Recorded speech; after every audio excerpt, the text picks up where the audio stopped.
Welcome to another Volvo video, my 2003 XC90, and this time I'm going to be diagnosing a driving problem.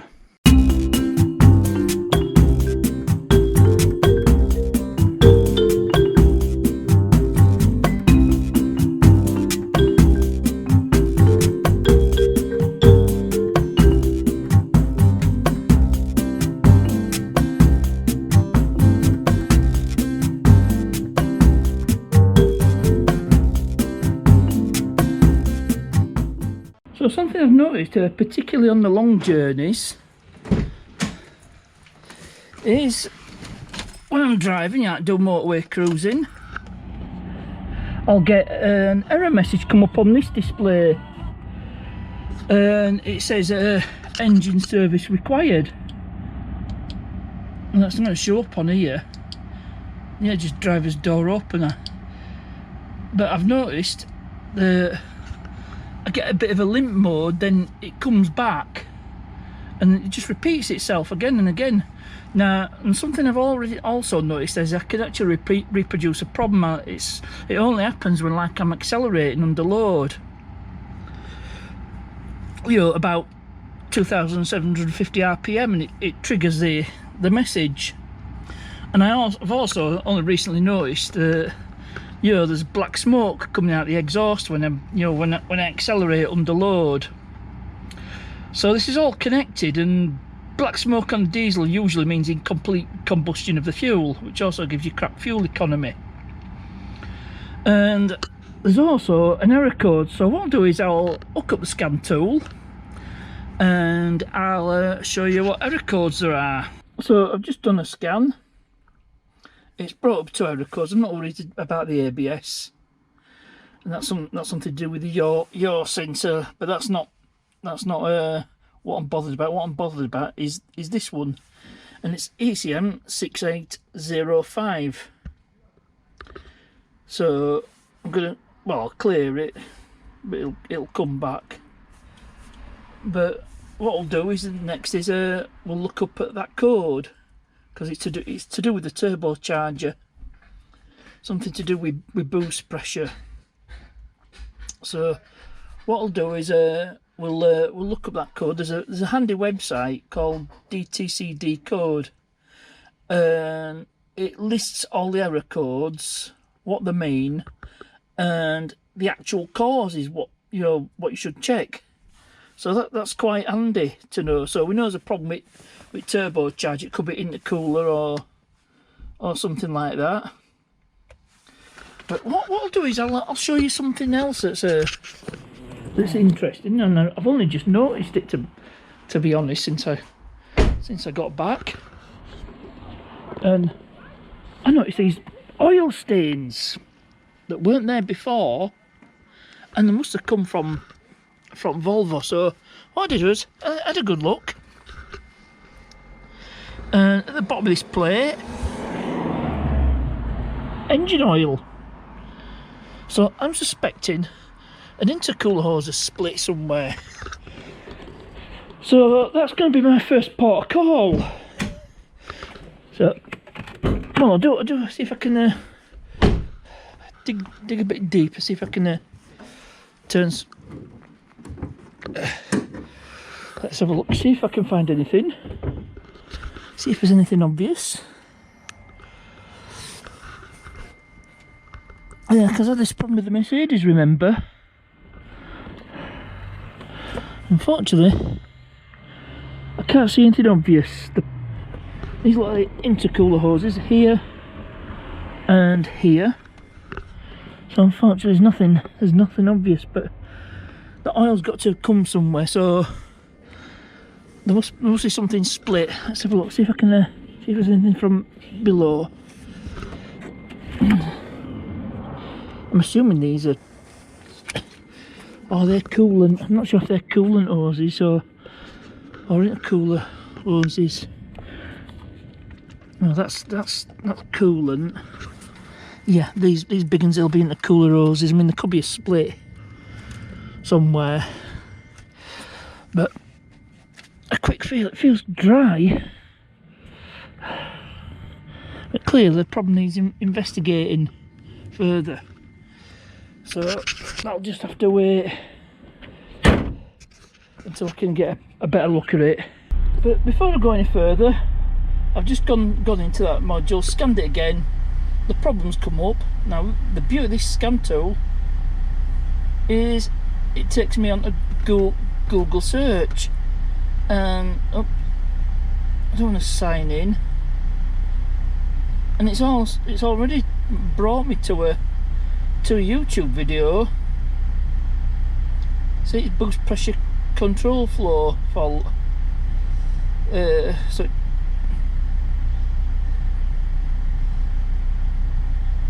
something on Volvo owners forum. I did post on there, and I'll see if there's a link to DTCD code.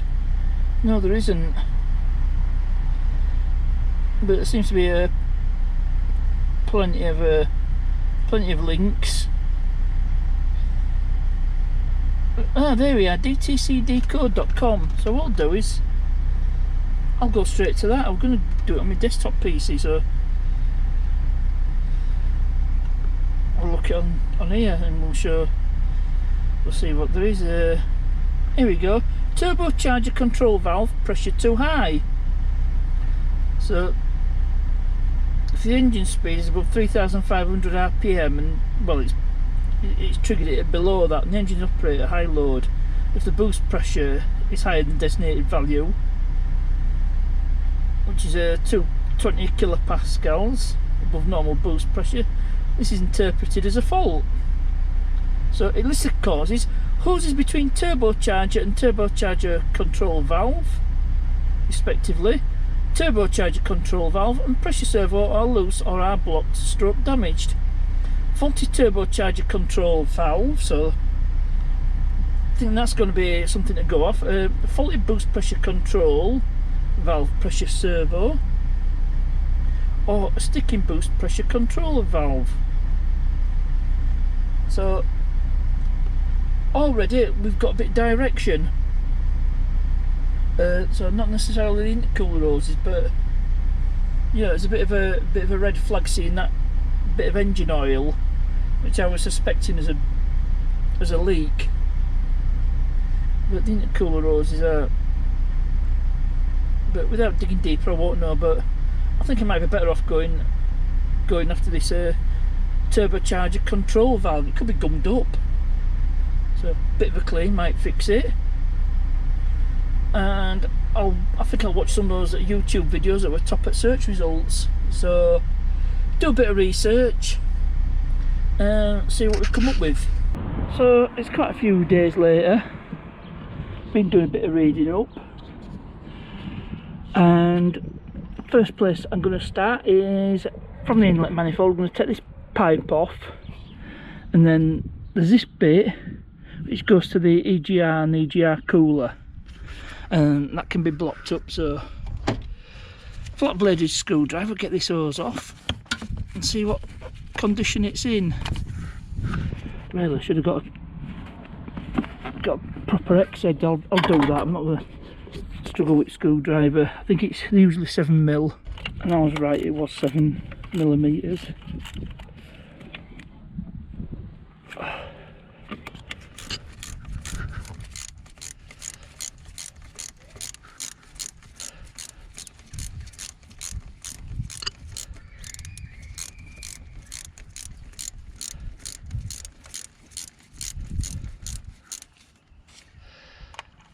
I'll loosen this one a bit more.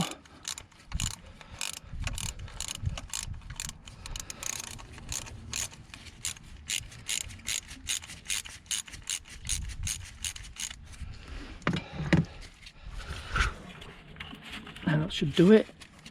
Just see if I can get this pipe off.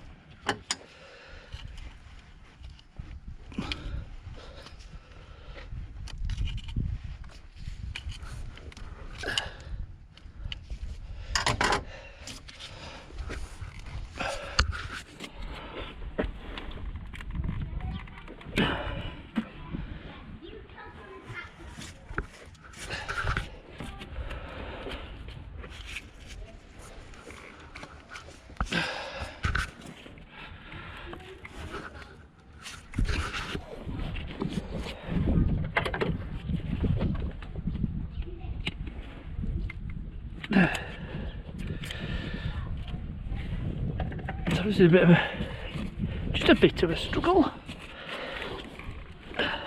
So I managed to get off, and there's quite a bit of carbon build up. I think that could be part of the problem.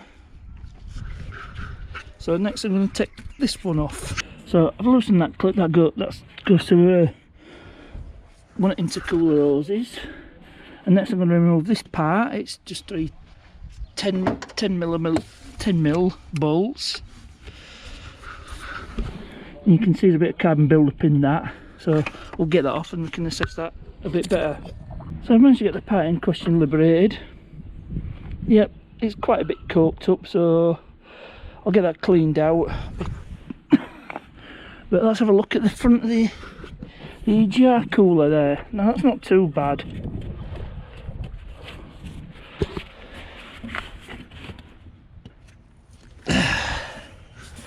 Look at this intercooler pipe here.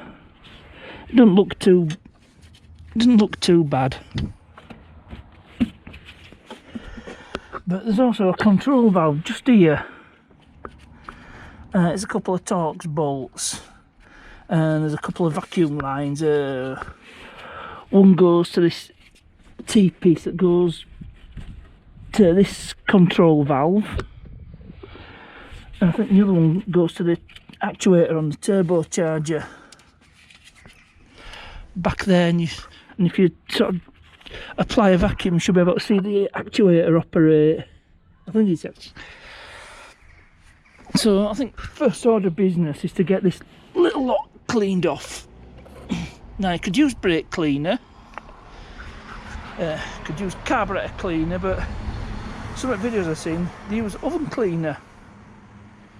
So that may well be the way to go.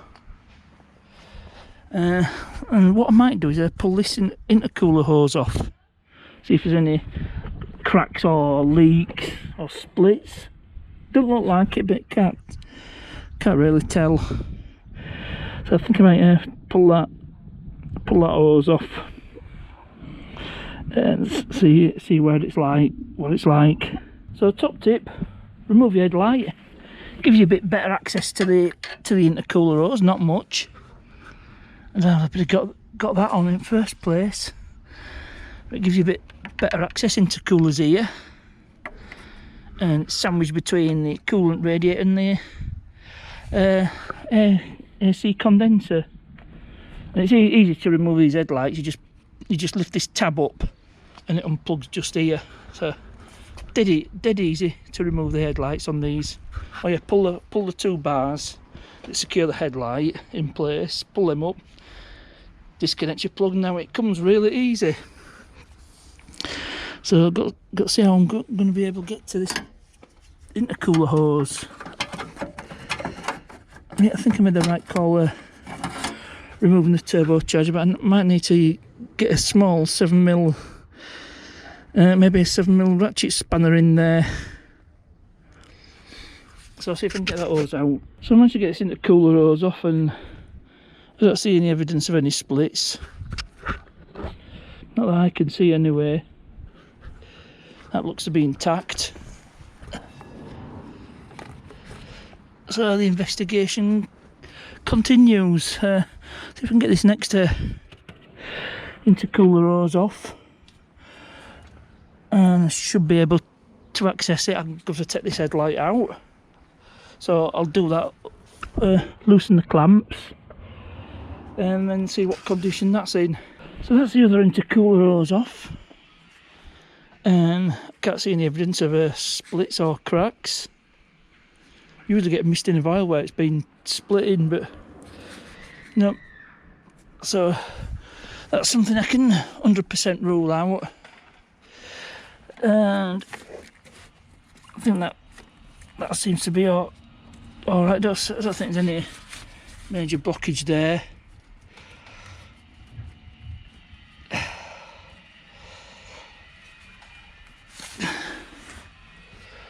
And you can actually get a restrictor plate for these EGR coolers, which is basically a piece of stainless steel with, instead of blanking it, which I don't agree with, but that's a totally different subject. It just restricts the flow of the gases, because what an EGR valve does is it introduces some exhaust gases, you know, back into the inlet. It's supposed to make things run more efficiently. But I thought, I just had a thought as well, on the inlet here. See how blocked this is. I don't think it's too bad.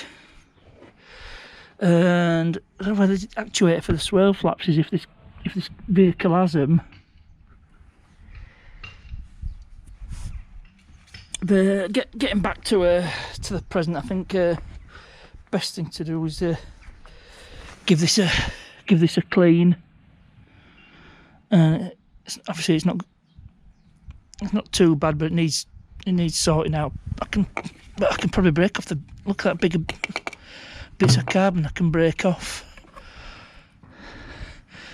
But we'll give that a clean, see how we go. So I've just done a few minutes. I've just done a bit of scraping with a screwdriver, and that's how carbon's come out, and that's what's come from exhaust gases. Anyway, they call it exhaust gas recirculation, and it's looking a lot better in there. But I'm sure I can get that cleaner still, so I'll just keep on at it. So I managed to get a bit more carbon out, and I've got it a lot cleaner. It's looking a hell of a lot better. Not quite perfect, but it's an improvement on before. I need to clean this tube out as well. There's carbon in there. So I'll get that cleaned up, and I'll just put everything back. So the next thing I'm going after before I put all the intercooler hoses back is this vacuum valve.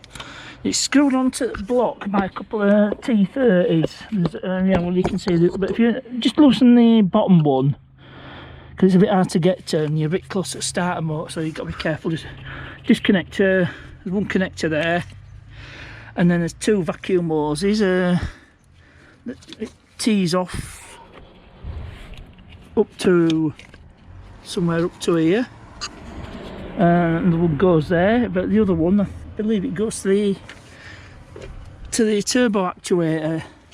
Seems to go alongside the EGR cooler.